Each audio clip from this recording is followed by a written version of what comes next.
Ky është parkimi pranë shkollës Petronini, shfrytzuar prej 4 vitesh kundrejt pagesës nga një qytetar që pretendon se është pronari sipërfaqes prej 600 metra shkatror. Pas aksionit të qeverisë për lirimin e hapësirave publike, parkimi u prish. Pronari kësaj hapësire thot se arriti që të vërtetoj në bashki se gjithçka e zotëronte me dokumente dhe se për shfrytëzimin e kësaj hapësire ka paguar në mënyrë të rregullt taks në bashki. Por kjo pronë sërish është bllokuar nga bashkia dhe arsyet e këtij veprimi i shpjegon vetë personi që pretendon se është pronar. E tani janë me letra me gjitha... Për sa metra bëhet fjalë? Për 600 metra. Të gjitha gjërat, me certifikat, kjo ka qenë edhe me le ndërtimi. Ka punuar me taks me gjitha në bashki. Gjithmonë ka nesër me mendimin që është pronë publike, kjo është pronë private, po dhe ne banorëve i kemi toleruar. Sipas tij, kjo situatë nuk ka sjell vetëm bllokimin e punës së tij, por edhe mbylljen e rrugës për emergjencat. Nuk ma ka mbyllur vetëm mua, por edhe banorëve që hynë këtu. Të hapet ajo direkt aty se i bie që na kanë futur në rrethim këta. Kjo është rrugë për zjarfikset, për që kaluhet për emergjencat gjitha. Këtë shqetësim e kanë edhe banorët. Ta çoj ta vizion, nuk kam ku futem. A kupton goce, as atje, as këtu, e mbyllëm fare. Do vi urgjenca ta marri, ta vizitoj, kam mëse që ka të thyer.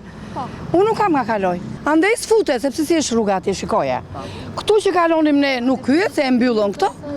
Ta shit na jepni ju në kush do një zgjidhje, si do bojun se nga unë do ta çoj nga java në spital. Intereson ma parkim, nuk kam kaloj për vete. Ma hap atë rrugën atje, ma hap një rrugë, kaloj banorët. Po një urgjenca, po plej qemi, a një zjarfiks, a një gjë. Këtu s'ka as një hyrje. Ambulanza nuk na vjen deri këtu. Po do shtëpia në kat 4 më ju përvlua, edhe syri do zjarfiksja më bi. Nuk hyri do zjarfiksja. Ta hapet rruga, të kalojnë njerëzit, vjen urgjenca, vjen zjarfiksja, vjen.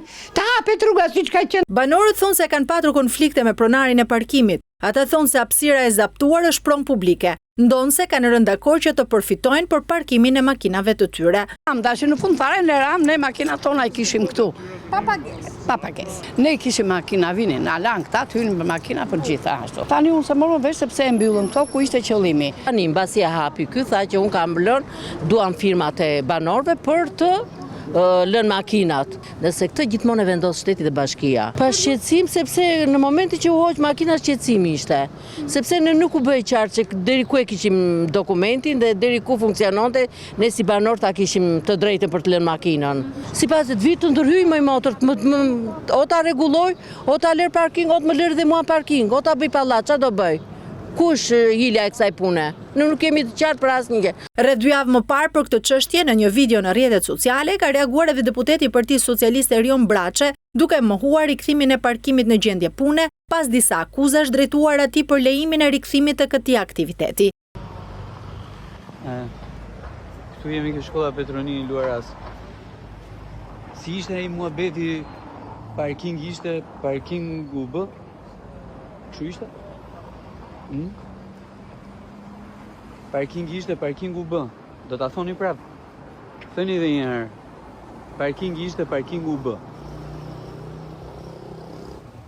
Nga i parkingu tek gjimnazi Petronini Luarasi, natën e mirë, edhe as u gëzoni para kohë. Kaq e thjeshtësh. Ndërkohë që banorët vijojnë të jenë në pritje të një reagimi nga institucionet përgjegjëse për lirimin e hapësirës së tyre.